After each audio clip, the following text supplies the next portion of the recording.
If you've ever found yourself lost in a lengthy PDF, wishing you could jump straight to key sections in a flash, this tutorial is for you.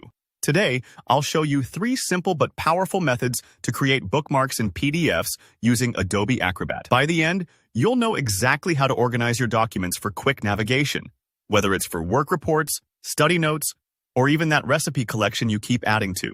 Let's get started and make your PDFs far more user-friendly. We're going to begin with the classic method, using the Bookmarks panel in Adobe Acrobat. First, open up your PDF and look toward the right side of the Acrobat window. You should see a small bookmark icon. This button will open up the Bookmarks panel. If you don't spot it immediately, no worries. You can always find it by heading to the Tools menu, then choosing Edit PDF. From there, hit More and select Add Bookmark. Now that the Bookmarks panel is open, navigate through your PDF until you find the page or section you want to bookmark.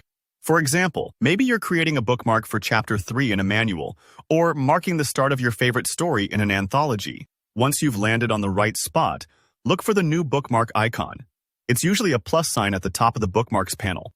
Clicking this will add a new blank bookmark for you. Go ahead and type out a meaningful name for it, something descriptive like Budget Summary or Important Terms, then press Enter. That saves the bookmark, making it instantly available for future one-click access. Taking the time to name your bookmarks well is worth it, especially for larger documents. It's the difference between a messy folder full of unnamed files and a clean desktop where everything is easy to find. Now, let's talk speed. If you're someone who likes keyboard shortcuts, Method 2 is going to be your favorite. Open the PDF and scroll to the exact page you want to mark. Imagine you're reviewing a multi-page contract and you want to jump to the section on payment terms whenever you need it.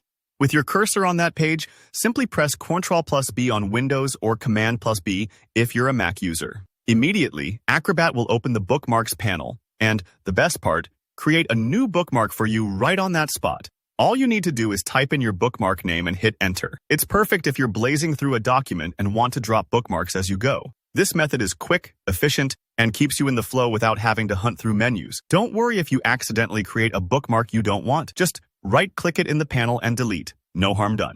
For our third approach, let's say you want your bookmark to match text you've highlighted in your document. Maybe the title of a graph, the name of a section, or a specific quote. Here's how you can do that. Open your PDF and choose the Select tool. It usually looks like a cursor arrow in the toolbar. Use it to highlight the text you'd like to be the bookmark's title. For example, maybe you're marking Appendix B Survey Results.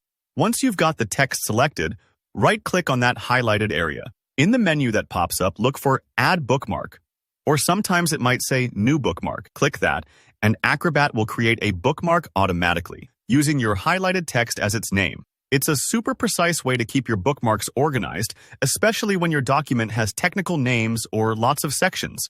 If you don't see the option immediately, check that you've got the correct tool or that you're not inside a scanned image. Acrobat's context menus work best on actual selectable text. And there you go. Those are 3 efficient, easy methods to create bookmarks in your PDFs using Adobe Acrobat. Whether you prefer the visual menu, lightning-fast keyboard shortcuts, or leveraging the existing text in your document. Remember, organizing with bookmarks not only makes navigation easier for you, but also for anyone you share your PDFs with. If you found this tutorial helpful, please give it a thumbs up and let me know in the comments which method worked best for you, or if you have any questions or tips of your own. Don't forget to subscribe for more clear, practical tutorials. Thanks for watching and happy bookmarking.